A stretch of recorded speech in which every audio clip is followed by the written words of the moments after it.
Good morning.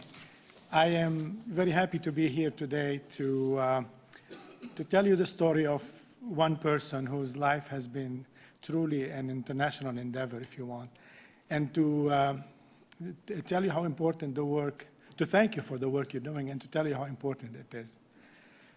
So I was born in a tiny country, Lebanon, in a family of modest means, a family of 7, in a small village up in the mountains in Lebanon.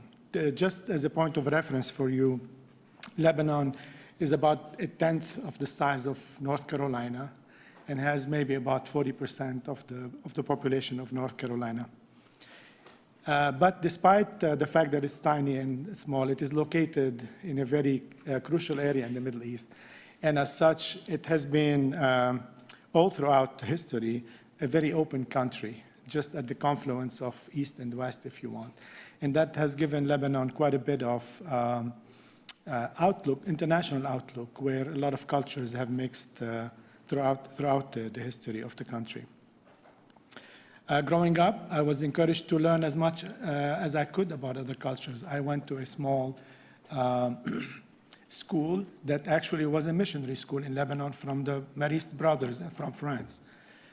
Smack in the middle of my little village is a convent of Italian nuns of all places, and I learned Italian right there at the convent. I went to the American University of Beirut, where I was exposed to the American culture and learned quite a bit about American history. I speak 4 languages: French, Arabic, English, Italian, and now I'm learning the 5th language, Spanish. I find it to be a little bit hard because I keep mixing it with my Italian, but it's a pleasure to learn languages. I find it to be very stimulating to me. I came, so for about 32 years now, I came in 1983 here to this country.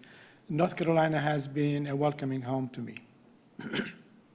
I came as a graduate student here to UNC in Chapel Hill in psychology. When I was trying to decide on a school, on a graduate school, I was told, go to North Carolina. I had some colleagues in Beirut. And I was told to come to Chapel Hill because it is the southern part of heaven, I'm told. It's a great place, one of the best universities in the country. And oh, by the way, there is this place called Research Triangle Park. Maybe one day you'll find a job there. So this is the early 80s. And so it is very important. What you do here, what we all do is very important because a young kid in some place in the world that we've maybe never heard of could hear about us and want to come here. When I arrived, I did not know a single soul here. I just landed with my wife at the time.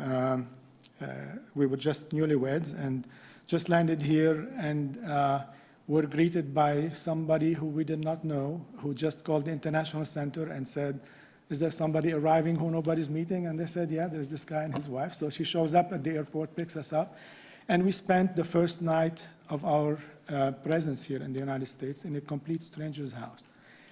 And it was just this first open hand, and it was the first of a series of open hands, of open doors, of open opportunities that made it possible for me to be successful and contribute back to the state that has adopted me.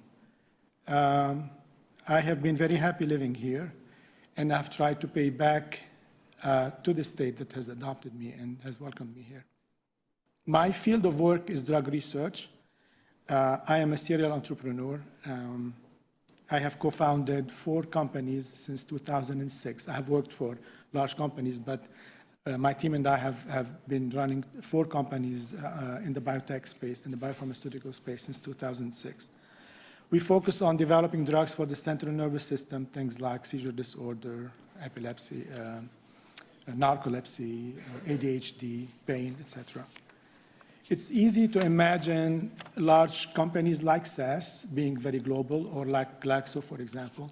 But try and imagine my tiny company. We're only about 10 people, the core group. However, our reach is much wider than that.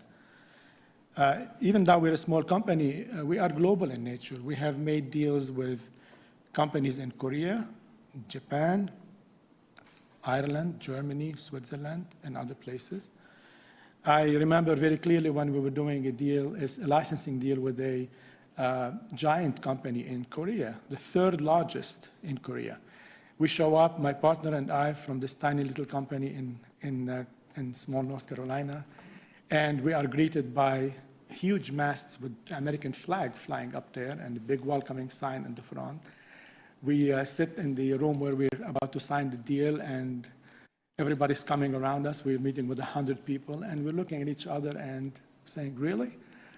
So even though we are a small, tiny company, it's really the fact that we come from North Carolina placed us on the map. The fact that there were visionary leaders who thought earlier about how to transform the economy of the state and then putting us on the map really made quite a bit of a difference for my tiny company to be thriving and to be productive in the world.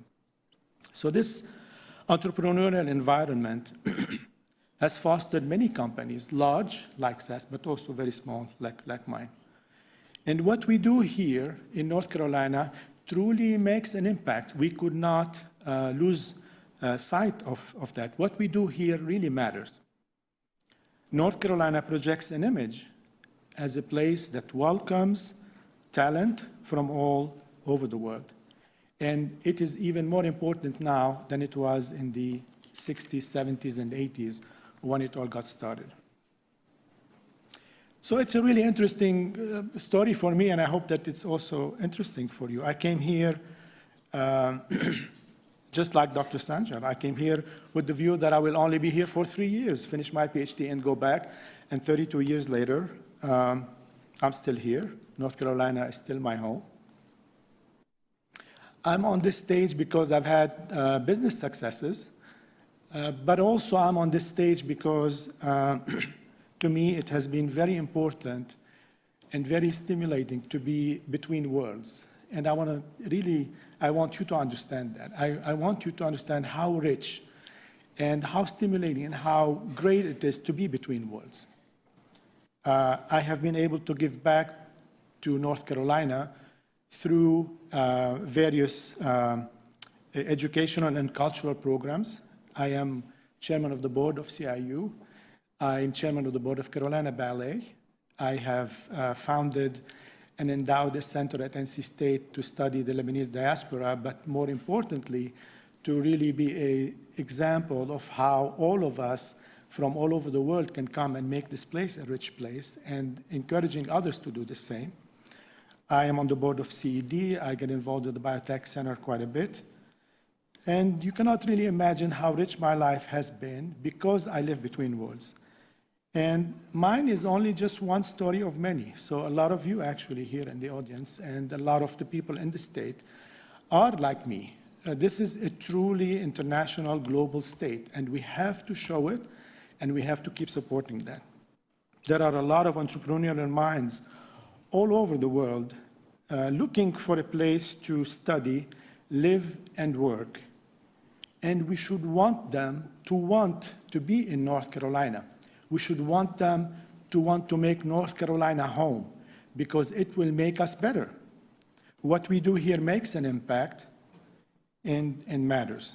And I would like to salute the efforts that you're doing. We have a lot of gain to be made here, and international talent that we can attract helps our economy and makes us a better place in the end run. So thank you very much.